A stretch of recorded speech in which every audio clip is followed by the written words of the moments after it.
Welcome to the Real Estate Guys radio program. I'm your host, Robert Helms. As we get near the end of the year, the big question is, are we in a real estate bubble? What about the bond market?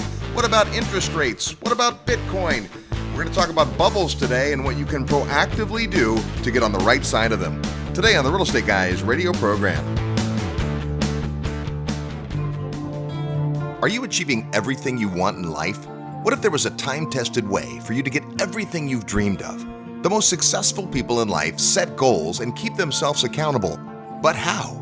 The good news is that it's not rocket science. You too can learn the skills and unleash the motivation that will create success in your life. And now is the time. Hi, this is Robert Helms, and I'd like to personally invite you to attend Create Your Future, the 2018 Goals Retreat, January 5th to 7th in beautiful Lake Las Vegas, Nevada. This unique weekend event has been called phenomenal, inspirational, and life-changing by the hundreds of people that have attended. Find out more at realestateguysradio.com and click events or call 888-489-7723, extension 18. Get your life back on track physically, spiritually, and financially. Attend the 2018 Goals Retreat on the first weekend of the new year. Click events at realestateguysradio.com to register. This is no dress rehearsal. Live the life you were meant to. Visit realestateguysradio.com or call 888-489-7723, extension 18 today. Welcome to the Real Estate Guys radio show. I'm your host, Robert Helms. With me, as usual, co-host, financial strategist, Russell Gray. Hey, Robert. You know, so much talk these days about the stock market bubble that we're in. People are saying there's a housing bubble. We're looking at these MSAs, metropolitan statistical areas in real estate, that are just way, way, way up. And there's all this anecdotal information. And the question we often get asked is, are we in a bubble? And for many years, we've talked about this idea of real estate being different than other assets as far as bubbles, but we thought we'd take some time and really talk about, what a bubble is, what it means, those kinds of things. But also, as a real estate investor, what are some things we can do to prepare and be prepared if and when a bubble bursts? Yeah, I think the first thing to really just understand is that high prices doesn't necessarily mean it's a bubble. Right. So that isn't the definition of a bubble. Just because something's at an all-time high doesn't mean that it's necessarily a bubble. So what is a bubble? Well, if you think about a bubble is something full of air. It's full of something that isn't real. And so you have to ask yourself, when you're looking at a price valuation, what is real? Where does reality come from? And when it comes to real estate, especially investment real estate, it comes from income. But even with housing, the relationship between a homeowner's income and their ability then to lever that income through a mortgage into a property, if that relationship, if the price is growing much faster than their income, or if you are income property, if you're buying an apartment building, and if the price is going up faster than the rents are, you could be getting to a place where you're looking at a bubble.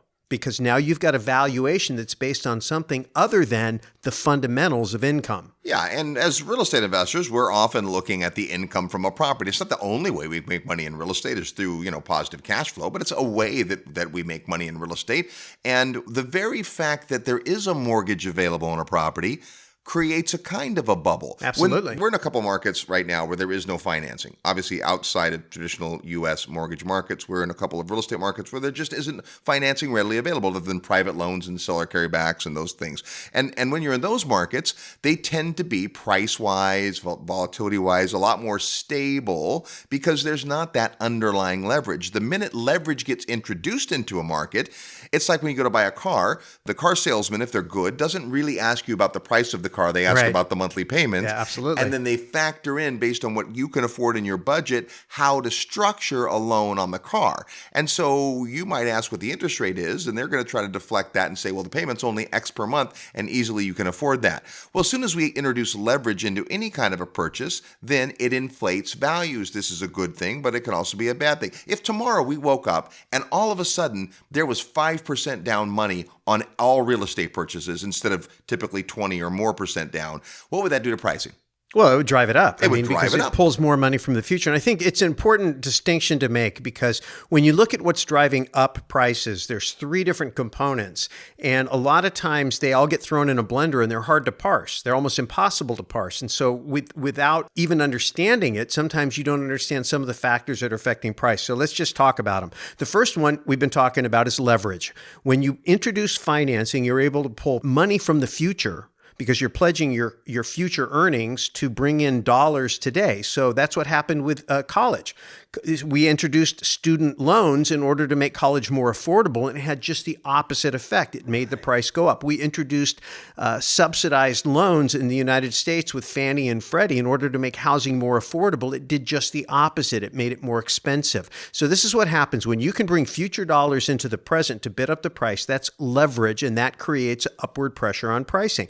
The second thing is what most of us think about when we think about what drives up a price, and it's a disparity between supply and demand. When you've got more people wanting something than there are of whatever it is they're bidding on, they're going to bid the price up. Imagine that you're crawling through the desert and you're dying of thirst, and you're there with 5 other people, and you've all got money in your pocket, and there's 1 bottle of water. And the guy selling it has an auction. You're probably going to bid everything you've got in order to get that water. That's supply and demand. There's more money chasing the item than there is the items available. So just like the water we buy at the airport. Yeah, right? exactly. If you want to pay the most for a bottle of water, go to the airport. Or dry cleaning at the hotel, or the hot dog at the ball stand. I mean, whatever it is, it's always going to be like that. The third thing is inflation. And this is when the currency is literally losing its purchasing power. This is the hardest one to discern.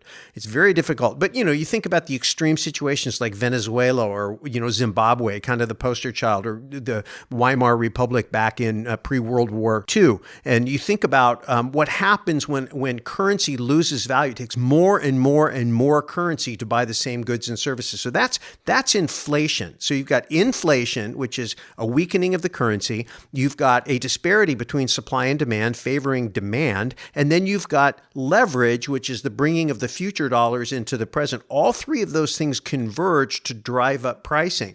And when you're sitting there looking at runaway price increases, you have to ask yourself, what is causing this? Is this rooted in fundamental value? Is this rooted in rampant speculation? Where is the money coming from? Like back in the 2008 crisis, the run up to the 2008 crisis, there was a real flood of money coming in from Wall Street and mortgage-backed securities, and that was all funneling into real estate. That easy money, and we got a lot of easy money running around right now, was putting upward pressure on prices, and the prices were able to bid up faster than the underlying income. At some point, that has to end.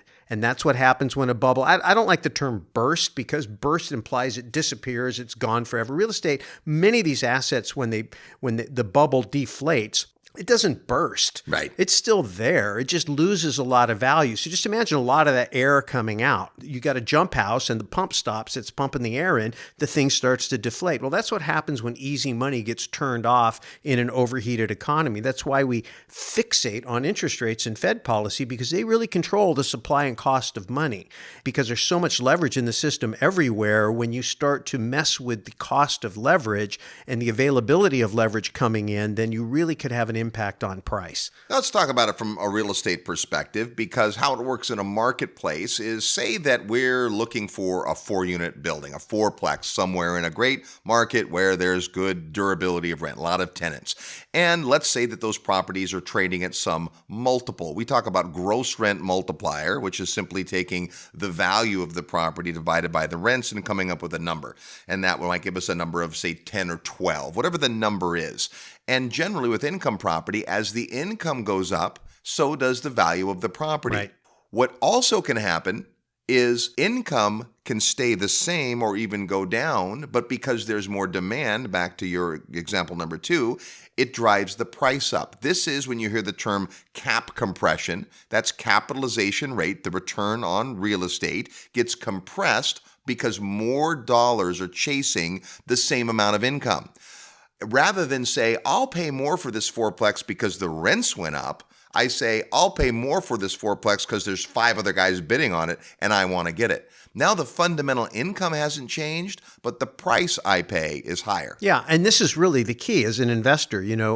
So a lot of that has happened in the apartment space. So the Fed has took us down to the zero bound after 2008 in terms of interest rates, and so the bond yields were down, bank savings accounts were down, and so if you're an income investor, it's very difficult to find streams of income. Well, people looked at apartments and said, hey, residential mid-range apartments, that's a great place to be. So tons of money started bidding up that income stream, which drove the cap rate or the yield on that money down. So that's exactly what you were talking about there, Robert. And so you have to ask yourself, at some point, it stops making sense. At some point, you've overbid. Same thing happened in bonds. How do bonds go to negative interest rates? Why would anybody buy a bond at a negative interest rate? Well, they've given up buying the income. They're not buying a negative interest rate bond for the income. There is no income. Right. They're bidding it up, believing that somebody else is going to come buy that bond at a higher price, which is a lower yield as more and more people pile into bonds.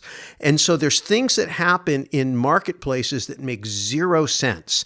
And when they stop making financial sense, that's when you have to stop and ask yourself, am I looking at a bubble right now?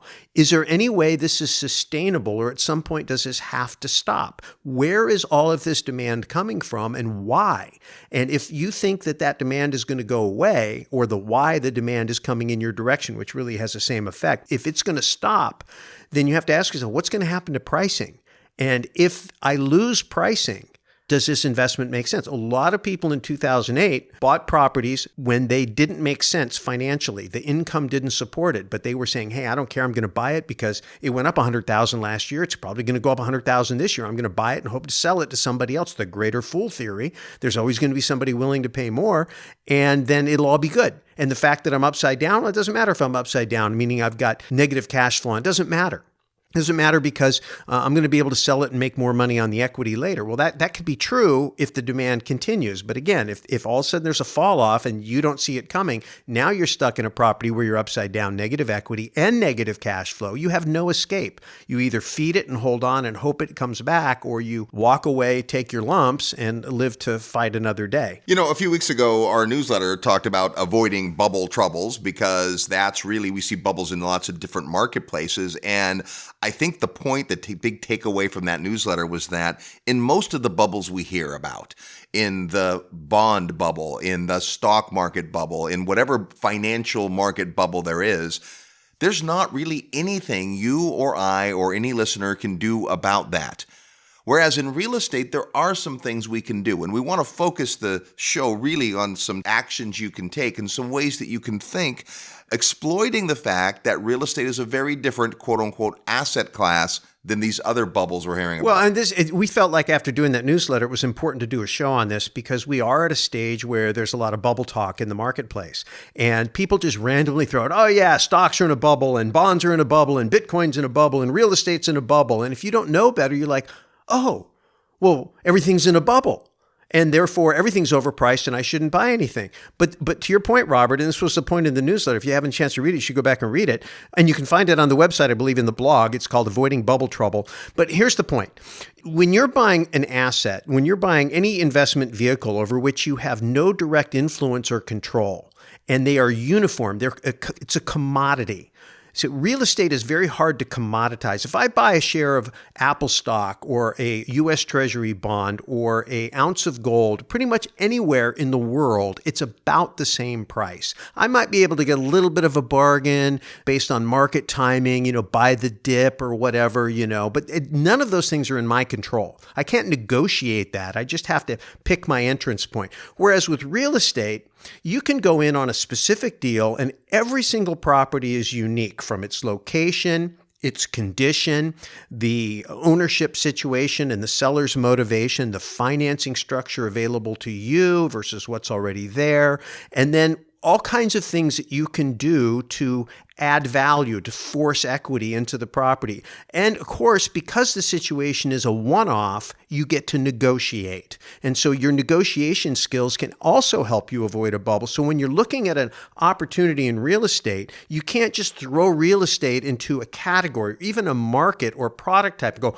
oh, I can't buy any apartments because apartments are in bubble. We know all kinds of people buying apartments right now. Right. But they're not just out buying apartments like running down the shelf and throwing them in the shopping cart. You go through a process of evaluating or underwriting every single property and then deciding, do I have a business plan? Do I have a game plan to purchase property at the right price and then improve the income? If you buy something and you go, oh, I hope the management team can figure out how to make the income go up. or I sure hope that, there's enough people that come in and want to buy this after me and bid the price up. You have zero control over that. Right. So you don't get to buy at any special price when you buy because it's a commodity in a near perfect market. There's no negotiation. You have very little control over changing the circumstances or the financial performance of the underlying asset. And so all you can really do is buy and hope that there's going to be other people coming in or somebody else is going to do the job for you. Real estate allows you to negotiate on the front end, manage the operation on the back end, and then analyze any given property on its own individual merit rather than the merit of the marketplace or the merit of the asset class like apartment buildings or mobile home parks or self-storage or whatever it is. There can be sectors that are doing well or have more room. And I think there's certainly an argument that there are certain sectors that have some room to grow. But even with that, you can buy a bad deal in a hot sector. I mean, you could buy wrong just because you didn't negotiate right or you didn't underwrite properly or you didn't have a plan or you bought something that was already in perfect condition and there was no room to improve it. So these are the things you have to be thinking about as a real estate investor. But the most important thing is just understanding that when these pundits, these financial pundits run around and they throw real estate into a class of assets that are all bubbling, you have to understand real estate is not a commoditized asset. It's different, it's unique, and therefore you as an individual investor can get an individual bargain. Just because there's a bubble in the market doesn't mean you have to buy one. There's a ton of bubble talk out there. We're going to talk on the rest of the show about what you can do to position yourself correctly in the face of what may or may not happen moving forward. You're tuned to the Real Estate Guys radio program. I'm your host, Robert Helms. Need help with your real estate investment portfolio? Check out the resources page at realestateguysradio.com. If you want to retire in the next 5 years or less through real estate, then please pay close attention. My name is Brad Sumrock, and I've taught thousands of my students how to replace their incomes, quit their jobs, and retire faster than they ever thought possible by not investing in single-family homes. You see, there's a secret to retiring fast with little risk, and it has nothing to do with being a landlord, fixing toilets, or flipping houses. The secret is multi-family apartment buildings. Starting from scratch with zero experience, I managed to pocket over $1 million in cash and retire from my 17-year corporate job within 3 years of apartment investing. Now, this is not your typical no money down real estate training. We believe in smart, hard work for intelligent people. So if you're good with your finances, have a decent job, or saving your money, and you're looking for a change and getting out of the rat race, then investing in apartment buildings might just be the answer you've been looking for. Send an email right now to sumrock@realestateguysradio.com to get the details of my upcoming training event, and you'll also receive my free training webinar, Apartment Investing for Beginners. That's Sumrock, SUMROK, @realestateguysradio.com. Forbes rated Memphis the best cash flow market in the nation. And our good friend Terry Kerr at Mid-South Home Buyers has been the premier turnkey rental property provider in Memphis for over 13 years. With an A+ rating from the Better Business Bureau, Terry has renovated over 750 houses. Real Estate Guys listeners have snapped up hundreds. Discover what these satisfied investors already know. Mid-South's properties are completely renovated with a 1-year warranty and a lifelong rental guarantee. They're affordable, well-managed, and easy to own. Perfect for beginning investors and veterans alike. Get in on the action. Contact Terry and his team via email at midsouth@realestateguysradio.com.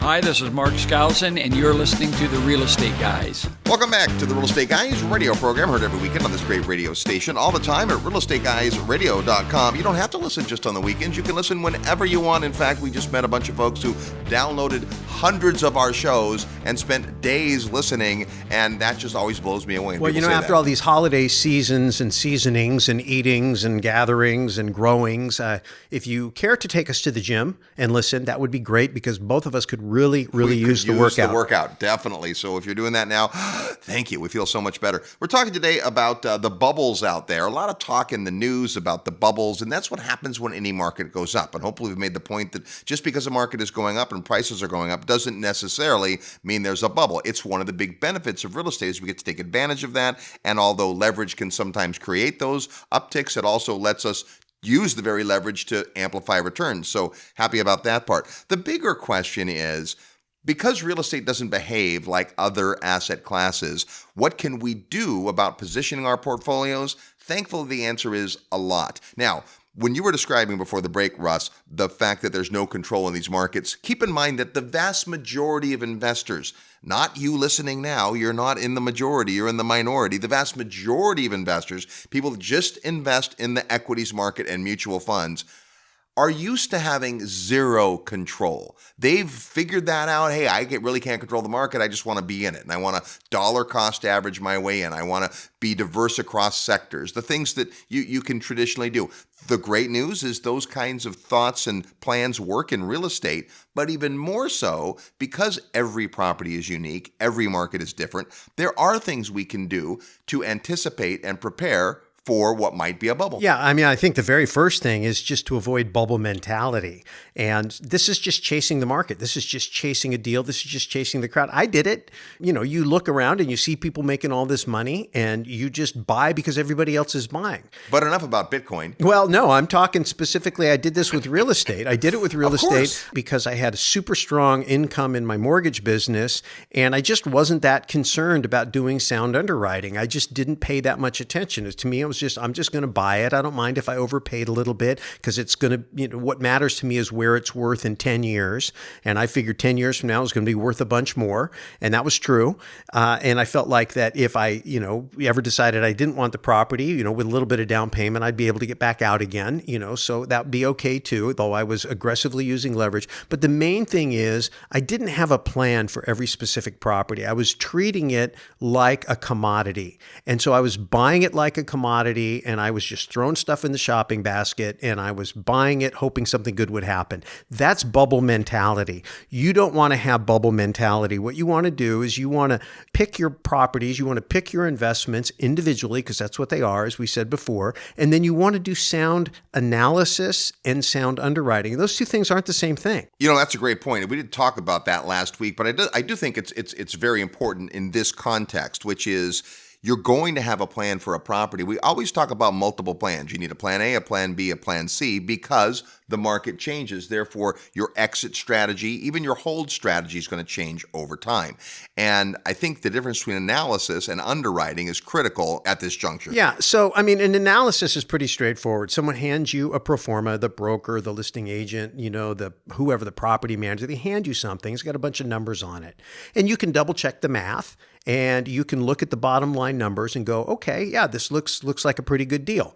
I like this deal. Now, some of us just go, yeah, they look at it. We don't even analyze the numbers. We don't check the math. I remember one time I showed you, Robert, a pro forma that somebody showed me and go, God, Robert, look at this. It looks great. And it was like 60%, cash on cash. I'm like, I don't know how they're getting 60% cash on cash. And you looked at it, you go, I do. They're counting the return of principal in their calculation of profit. Yeah. Well, that's a major mistake. Oops. But these kind of mistakes happen. And so when you do an analysis, you've got to look at how did they create this pro forma? How did they create this projected return? And do these numbers make sense? And do the assumptions make sense? Well, yeah. So this is the other part of it. This is the underwriting. In the mortgage business, when you go to underwrite a loan, you ask the borrower, how much money do you make? How much assets do you have? And they tell you, and then you send it to underwriting, and underwriting pulls all the third-party financial statements to verify that the representations, the numbers on the application really match reality. This is underwriting.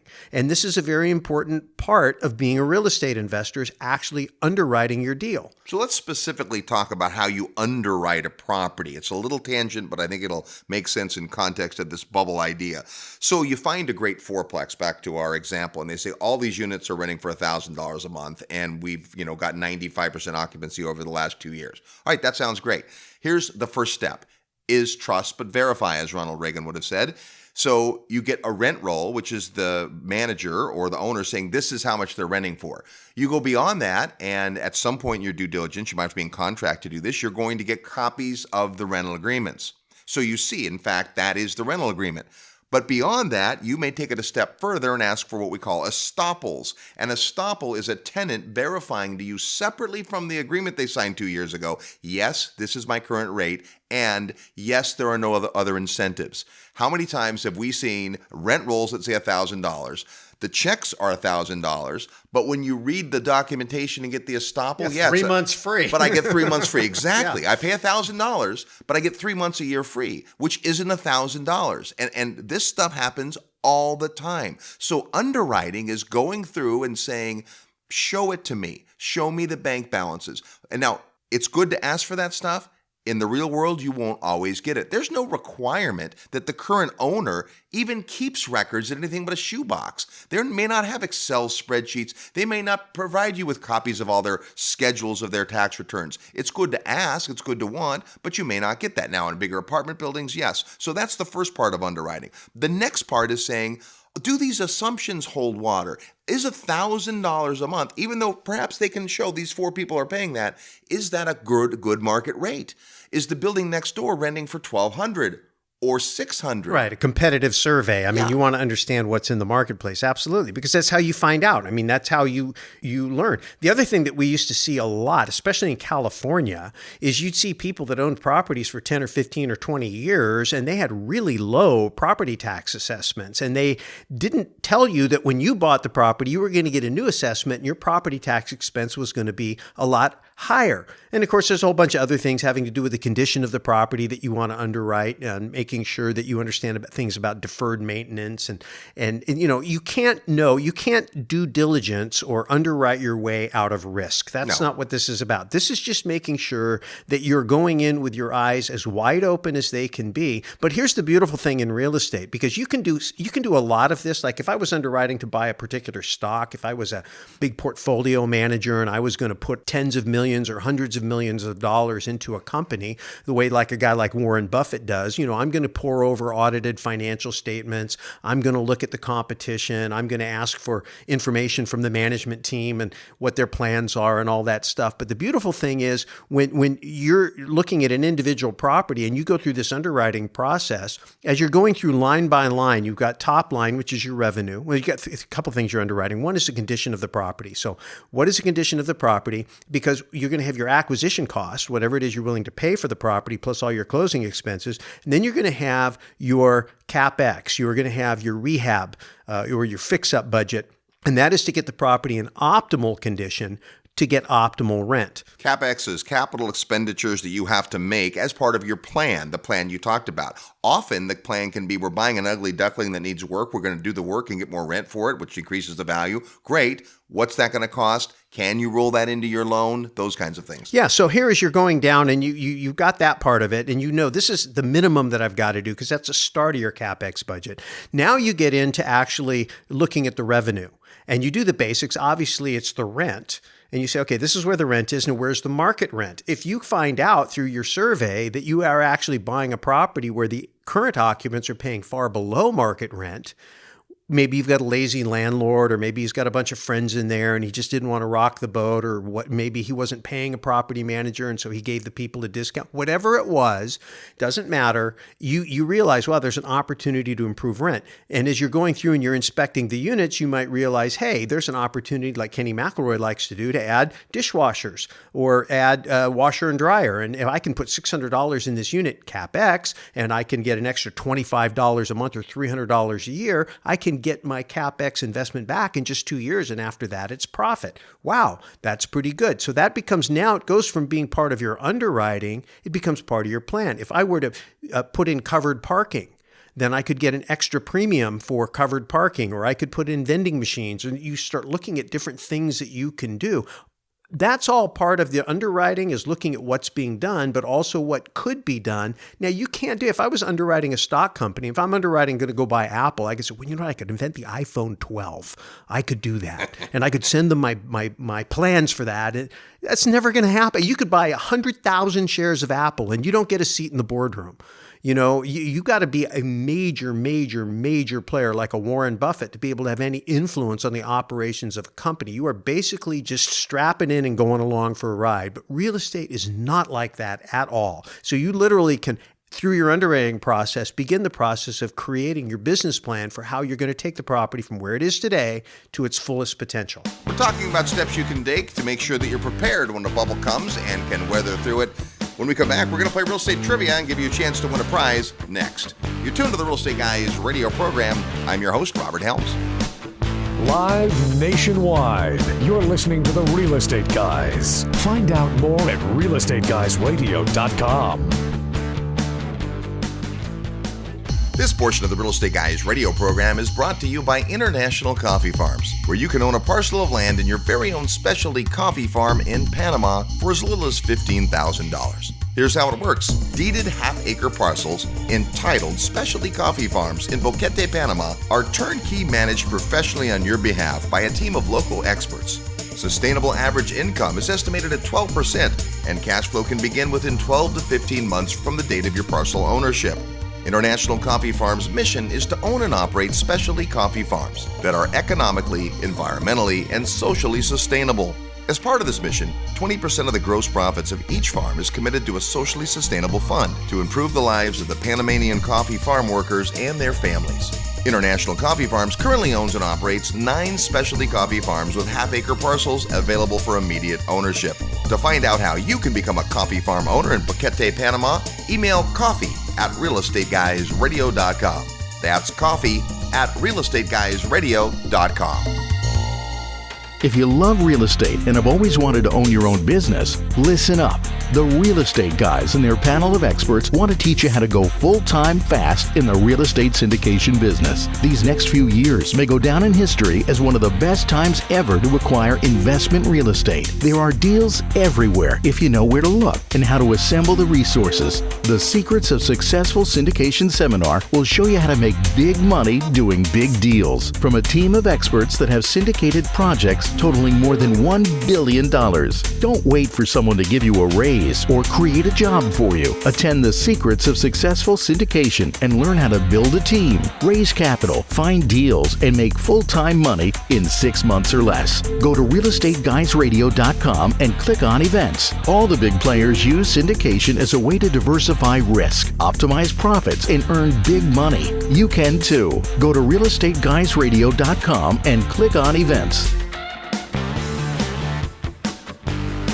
Hello, this is Robert Kiyosaki. I'm the author of Rich Dad, Poor Dad. And if you're serious about learning how to invest in real estate, listen to the Real Estate Guys. They really know what they're talking about. Welcome back to the Real Estate Guys radio program. Thanks for tuning into the show today. We're talking about how to beware of bubbles, know how you can spot one, and better yet, prepare before there's even one on the horizon. Before we get back to our bubble discussion and some more ideas and things you can do, it's time to play Real Estate Trivia, your chance to win a prize by knowing today's Real Estate Trivia question. It's a question that has something to do with real estate, and when you hear the question and think you know the answer, or just want to take a guess, send us your best guess to trivia@realestateguysradio.com. Trivia@realestateguysradio.com. Include your name, the answer to the question, and your mailing address so that we can send you a copy of Robert Kiyosaki's great book, Second Chance. That can be yours if you know today's real estate trivia question. Last week on the show, we were talking about your real estate investing goals, and we asked this. California's celebrated Hollywood sign was originally constructed in 1923 as a massive billboard for a high-end real estate development. Now that's a real estate trivia question. What did the sign originally say? The answer is Hollywoodland. Yep, at the time it said Hollywoodland, and they expected the lifespan of that sign to be a year. More than 80 years later, this once temporary sign now draws visitors from around the world to take pictures of the Hollywood sign. Here's our real estate trivia question for this week. Name the world's largest canyon. Yeah, the largest canyon in the world. Now, just to save about 5,000 emails, here's a hint. It's not the Grand Canyon. The Grand Canyon is the runner-up. What's the world's largest canyon? If you think you know, or you just want to take a guess, send it to us in an email to trivia@realestateguysradio.com. Include your name, your physical mailing address, and your best guess. If you're the first person with the right answer, you'll win a copy of the great book, Second Chance by Robert Kiyosaki. That's today's real estate trivia question. We're talking about bubbles. I'm not sure how that fits in with canyons, but they're big and they can get bigger. And when we're looking out there and we hear all this news and all this, fervor about the bubble, it's easy to just take inaction. And I think the point is there are things you can do. One, when it comes to your thinking about your existing portfolio, and two, so you continue to play as these markets are going up. Well, yeah, you bring up a good point about your existing portfolio, but quickly to summarize, so far we've said, first of all, just understand that real estate isn't a commodity. already, so it doesn't act the same way. You can't just lump real estate into a bunch of things that are in a bubble. Sure, there could be individual properties or markets that are hot, but inside of that, there are individual properties. Second thing is avoiding having a bubble mentality, doing your homework, having a plan for every property, doing the underwriting. Well, you should also do that on your current portfolio. Zero-sum thinking. If I didn't already own this property, would I buy it again? If you're not selling it, says Michael Gerber, you're buying it. Right. And so you have to ask yourself, am I getting the most? So when we evaluate a property or a portfolio of properties, you do them one property at a time. And what you're looking at is you're looking at cash flow. You're looking at, which is revenue and expenses. You're looking at debt and the interest rate on that. And your taxes are part of your expenses, so we'll put that off to the side. And then you're looking at the equity. How much equity? What is the relationship of the equity? What is the cash flow on the equity? What is my projected equity growth rate based on what's going on in the market? And the other thing is there any room to improve the property? If I were buying this property right now, what would my business plan be? If you have developed the property to its fullest potential, there isn't anything left to do but ride the market and the wave, that could be okay. And if you're sitting there looking at good cash flows and a good equity, you might think about moving some of that equity. In other words, like Ken McElroy likes to do, or we talk about forever in the free duplex story, the idea that you do a cash out refinance. You get some of the equity off the table by pledging some of that new cash flow that you've developed to the lender in order to get a bigger loan and pull some cash out. And then you transfer the equity from this fully mature, fully developed property that's operating well and it has a good, stable life ahead of it, but there's not that much you can proactively do. And then you move that equity into a market and a property or a property type that you have a lot of upside potential for, and you go do that work over again. And that's a very important part of being an investor, is the strategic management of your debt, equity, and cash flow. Well, and just understanding that strategy, because so many real estate investors who focus on the deal on the market figure the only way they can really get to is to sell it and maybe do a 1031 tax-deferred exchange so they can preserve gain. In the example you just gave, Russ, you still own the property. Yeah. Rather and the than depreciation schedule, right, and the amortization, and all the upside potential of the property that the market could give you. So you don't have to give any of that. Plus, the expenses of extracting equity versus selling a property are just a lot less.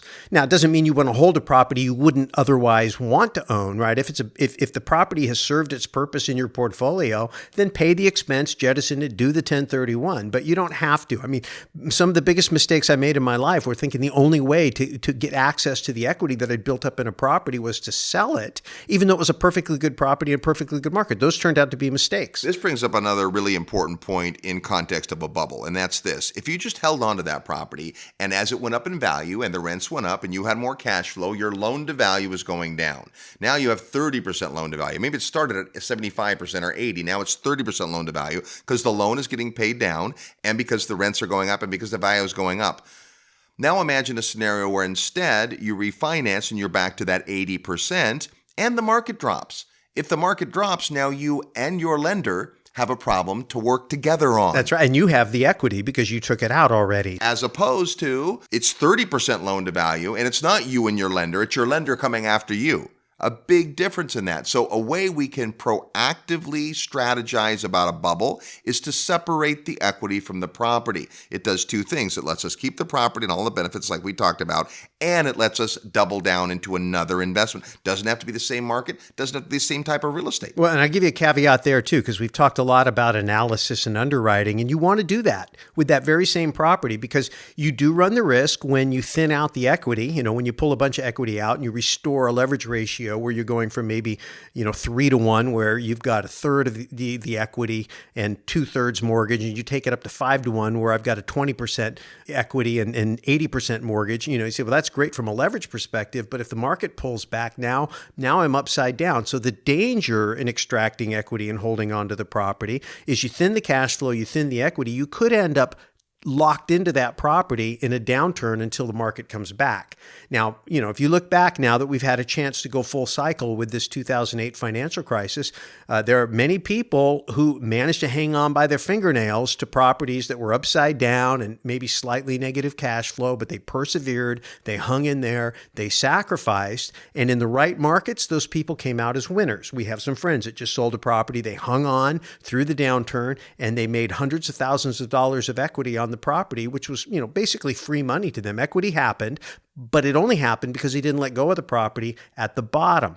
So the best way to make sure that you can withstand a downturn, because you always have to be aware that when you're considering preparing for a bubble, you have to ask yourself, boy, if my cash flow were to be reduced by 10 or 15 or 20%, if I could not exit this property because I'm underwater, negative equity, do I have a viable plan for holding on to it? Do I have a way to increase the rents, or do I have a way to supplement the rents? Or you just need to make sure that when you underwrite your property, you have a game plan for holding on for a 10-year period of time. May not be plan A, but holding on is always a great plan B. Typically, real estate over a 10-year cycle, historically, pretty much whatever you buy in 10 years, you're going to at least be back to where you were. Not always, but often. And so time heals a lot of wounds in real estate, if you can hold on. So there's really two parts. There's your existing portfolio and what you can do about it. And those are some of the things we're talking about. And it may very well be that the market you're in has bubbled to the point that selling makes sense. So we're not saying never let go of a property. There are times to sell. Profit take, they call it in the stock market, right? We're going to take some profit because the market's given to us. The big challenge we have as investors is where do we put that money, because we want it to have a return. But so there is a possibility to do that. Now, the other things you can do have to do when you're acquiring new property. We'll talk about that when we come back. You're tuned to the Real Estate Guys radio program. I'm your host, Robert Helms. Real estate investment advice right in your mailbox. Sign up for the free Real Estate Guys newsletter at realestateguysradio.com. All aboard. Registration is now open for the Real Estate Guys 16th Annual Investor Summit. Imagine spending an entire week with like-minded investors, world-class educators, and real-world professionals. Returning this year are sales legend Tom Hopkins, international developer Beth Clifford, the authors of Prosper, Chris Martinson and Adam Taggart, and the author of The Creature from Jekyll Island, G. Edward Griffin. And joining us live and in person for his 6th Investor Summit, Peter Schiff. And lots more to be announced. It all begins April 6, 2018 in Fort Lauderdale. Visit realestateguysradio.com and click the tab that says Summit to learn more and reserve your spot. This transformational week is like no conference you've ever attended. Go to realestateguysradio.com and click Summit and make plans to spend a week with the Real Estate Guys and an all-star faculty on the 16th Annual Investors Summit at Sea. Don't miss the boat. Hi, this is Patrick Donahoe, CEO of Paradigm Life. Wall Street and banks spend billions of dollars per year in advertising with the goal to convince you that they are the solution. But take a look around. None of their advice has worked. If you're listening to this, odds are pretty good that you're already a real estate investor, or at least becoming one. So why do you do it? Is it to hedge inflation, the tax benefits, or maybe it's to get your money away from Wall Street? It's because of these benefits and so many more that I created the Real Estate Investor's Guide to the Perpetual Wealth Strategy. When you combine successful real estate investing with the perpetual wealth strategy, you have the recipe for what has helped the wealthy to establish their financial well-being for decades. You can download the Real Estate Investor's Guide to the Perpetual Wealth Strategy today by clicking the Resources tab on the Real Estate Guys Radio homepage. Don't wait, go download it now. Hi, this is Gene Epstein, economics editor from Barron's, and you're listening to the Real Estate Guys. Welcome back to the Real Estate Guys radio program. Thanks for tuning into the show. Still time to join us for the 2018 Goals Retreat. If you're not exactly where you want to be in your life, spiritually, financially, health-wise, any of that stuff, come on out and spend 2.5 days immersed with amazing folks, really getting deep and centered on who you are and your goals. You can learn all about it at our website at realestateguysradio.com under events. The first weekend of the new year, a great time to get your goals set. We're talking today about being aware of bubbles and noticing that in many markets, prices are at all-time highs. There's a lot of bidding going on, multiple offer situations. That's not the time necessarily to run scared, but it's certainly the time to be proactive. So we've spent a little bit of time about looking at your current portfolio and that whole zero-based thinking, knowing what I now know, does this property make sense? If it does, keep it. Refinance it, separate the equity, bring in partners and syndicate it. A lot of things you can do.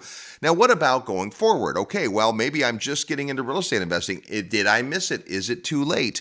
There are some things you can do that will protect you to the downside while preserving some of the upside. One of the things we like is what we call recession-resistant prices. Right. It's not recession proof. So the properties that people were able to hold on to, as we talked about in the downturn, were often these recession resistant price points. The stuff at the very high end is often completely oblivious to pricing, right? And that stuff at the next level down is where most of the crash happens, right? People that were relying on those mortgages and the ease of financing and all that kind of stuff. Middle class faux prosperity, all predicated on leverage and incomes. And when those incomes get disrupted because of a recession, that leverage unravels, takes the prices with it. Yep. And then on the bottom, the very, very bottom, where you just have difficult tenant profiles and all that, you have to be really on it to manage that kind of stuff. But there's this mid stuff. So kind of, if you look at the rental home stock, for example, the stuff that's just below median price, where a good quality earner who doesn't have the down payment or maybe the credit to buy a home could make a great tenant. That stuff weathers storms pretty well. Yeah. I mean, you're always going to have people coming up through the ranks. And so they're going to create demand for that middle. You're going to have people who are in a recession coming down from the top. And that's going to create some opportunity in the middle. And so whether it's good times or bad times, which is, of course, what you're preparing for is you don't know which way it's going to go. There's always going to be demand kind of in that middle, even the middle low, because it's affordable. And in weak times, it's affordable. And when it's not, then in prosperous times, you have more people entering the realm of buying and moving out and declustering. There's a lot of clustering that happens. People gather and they move back home, they move in with friends. And then the other thing is just looking at markets. I mean, because some markets are more affordable. We talk about this all the time. We continue to believe that if the American wage earner is not going to experience real prosperity at the paycheck level, at the discretionary spending level, then they're ultimately, in order to maintain a lifestyle, going to have to consider leaving a higher priced area to go to a lower priced area. At some point, they will stay in the higher price area and they will move down from the higher priced product to the lower priced product or neighborhood. But at some point, that neighborhood search takes them right out of where they've been into new neighborhoods. We're watching a little bit of a replay on this right now. So we were in Silicon Valley back in the day. That's where we met in the early 2000s. And we were on the front end of the real estate bubble and the tech thing. And there was all kinds of money, people doing IPO, making, internet millionaires or whatever, all that stuff going on right at the beginning of the 2000s.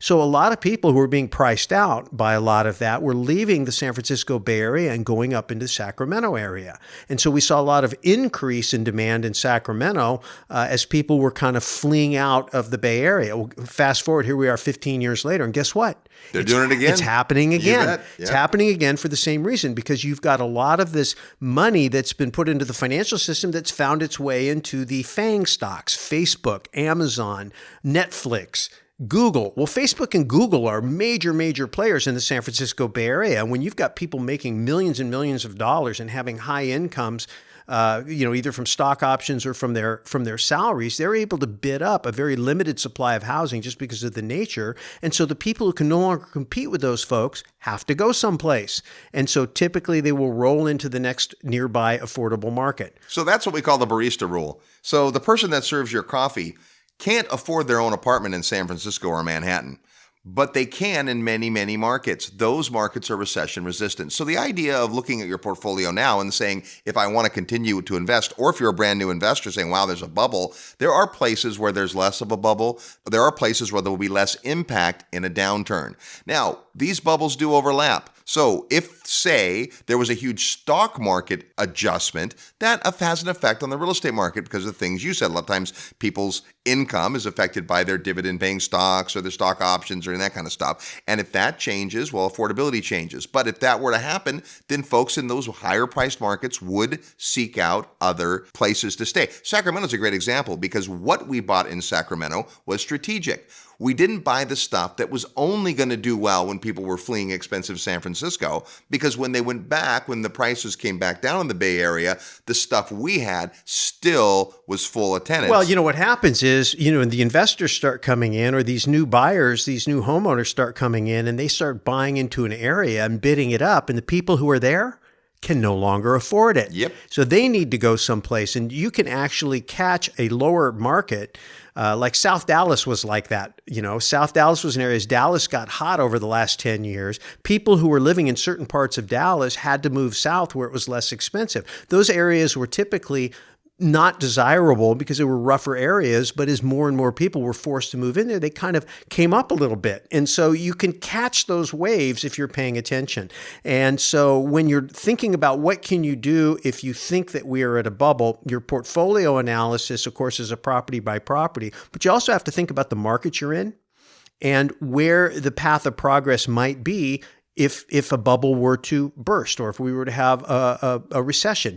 This is, they say, the longest recovery on record. It's very slow expansion, but typical expansion lasts 6 years, which would have been from 2009, June of 2009, when they said this thing officially started. I don't know. We debated that at the time. Like, are you sure this is a recovery? Sure doesn't feel like a recovery. Right. A very, modest recovery, but it's gone on way past 6 years. It's gone on, now we're, 9, pushing 10 years. Well, kind of the law of averages says at some point there's going to be a recession. And I think anybody paying attention is kind of like, hey, I don't want to get off the bus. The party's great right now. But at the same time, they've got their running shoes on. And when there starts to show some cracks, I think it wouldn't be surprising to see a lot of people head for the exits. Now, if you've got your wits about you and you've been smart enough to take some chips off the table and have some dry powder, you're in a position now when that happens to begin to pick up bargains, to swim against the grain. When, as Warren Buffett says, when there's blood in the streets, go out and buy, or your famous Rodney Dangerfield quote from, was that Caddyshack? Well, sell. Wait, they're all selling? Well, then buy. That's right. And there's an opportunity to do that. So one of the other bubble strategies, and you learned this when we interviewed Donald Trump way back in the day, is just make sure you always have some cash, some dry powder, right? You don't want to be the person who's fully invested at the top of the market, because when the market turns, you're not in a position. When you're at the top of the market, that's when you're starting to get a little bit of liquidity. Just because you do a cash out refinance doesn't mean you have to redeploy all the money right away. You can put it to work someplace else that's more liquid, and then when the time comes, you go in there and pick up the bargains. With all bubbles, we really can't control most of it. What we can do is learn to play both offense and defense at the same time. That's really the message of today's show. Hey, next week on the show, we're going to talk about a cool thing, and that is the changing and evolving role of the people that help you acquire real estate, the real estate broker, agent, and realtor. Until then, enjoy this holiday season and go out and make some equity happen. This episode of the Real Estate Guys radio show is brought to you by Paradigm Life. Powerful cash management strategies using life insurance. Learn more at beyourbank.com. Mid-South Home Buyers. Low-cost, turnkey cash flow properties in Memphis, Tennessee. Corporate Direct. Asset protection strategies for real estate investors. From attorney and Rich Dad advisor Garrett Sutton. Find these and other great companies under the Resources tab at realestateguysradio.com. To learn how you can expose your product or service to the Real Estate Guys audience, call 888-489-7723 extension 4. That's 888-489-7723 extension 4. Or use the feedback page at realestateguysradio.com. Thanks for listening, and we'll see you next week right here on the Real Estate Guys Radio Show.